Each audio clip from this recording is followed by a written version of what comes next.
With revolutionary fervor sweeping the Middle East, Israel is under mounting pressure to make a far-reaching offer to the Palestinians or face a United Nations vote welcoming the State of Palestine as a member whose territory includes all of the West Bank, Gaza, and East Jerusalem.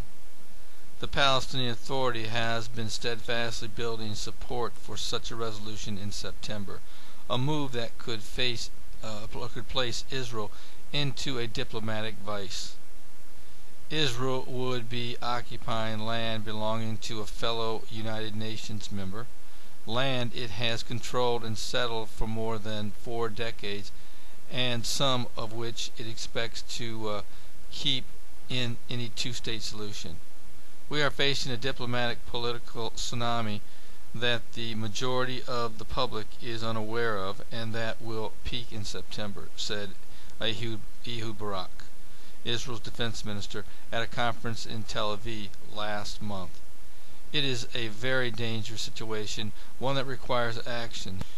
He added, paralysis, rhetoric, inaction will deepen the isolation of Israel. With aides to Prime Minister Benjamin Netanyahu thrashing out proposals to the Palestinians, President Shimon Peres is due at the White House on Tuesday to meet with President Obama and explore ways out of the bind. The United States is still uncertain how to move the process forward, according to diplomats here. Israel's offer is expected to include transfer of some West Bank territory outside its settlements to Palestinian control and may suggest a regional component, an international conference to serve as a response to the Arab League peace initiatives. But Palestinian leaders, emboldened by support for their statehood bid, dismiss the expected offer as insufficient and continue to demand an end to settlement building before talks can begin. We want to generate pressure on Israel to make it feel isolated and help it understand that there can be no talks without a stop to settlements, said Nabal Shebath, who leads the Foreign Affairs Department of Fatah, the main party of the Palestinian Authority. Without that, our goal is membership in the United Nations General Assembly in September. Israeli, Palestinian, and Western officials interviewed on the current impasse, most of them requesting anonymity, expressed an unusual degree of pessimism about a peace solution. All agreed that the turmoil across the Middle East had prompted opposing responses from Israel and much of the world. Israel, seeing the prospect of even more hostile governments as its neighbors, is insisting on caution and time before taking any significant steps. It also wants to build in extensive long-term security guarantees in any two-state solution, but those inevitably infringe the sovereignty of a Palestinian state. Germany, France, and Britain say negotiations should be based on the 1967 lines with equivalent land swaps, exactly what the Netanyahu government rejects because it says it predetermines the outcome. Does the world think it is going to force Israel to declare the 1967 lines and giving up Jerusalem as a basis for negotiations? Asked a top Israeli official who spoke on condition of anonymity. That will never happen. While the Obama administration has referred in the past to the 1967 lines as a basis for talks, it has not decided whether to back the European Union, the United Nations, and Russia, the other members of the so-called quartet, in declaring them the starting point.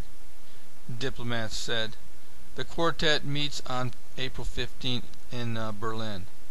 Israel, which has settled hundreds of thousands of Jews inside the West Bank and East Jerusalem, acknowledges that it will have to withdraw from much of the land it now occupies there, but it hopes to hold on to the largest settlement blocks and much of East Jerusalem, as well as the border to the east with Jordan and does not want to enter into talks with the other side's position as the starting point.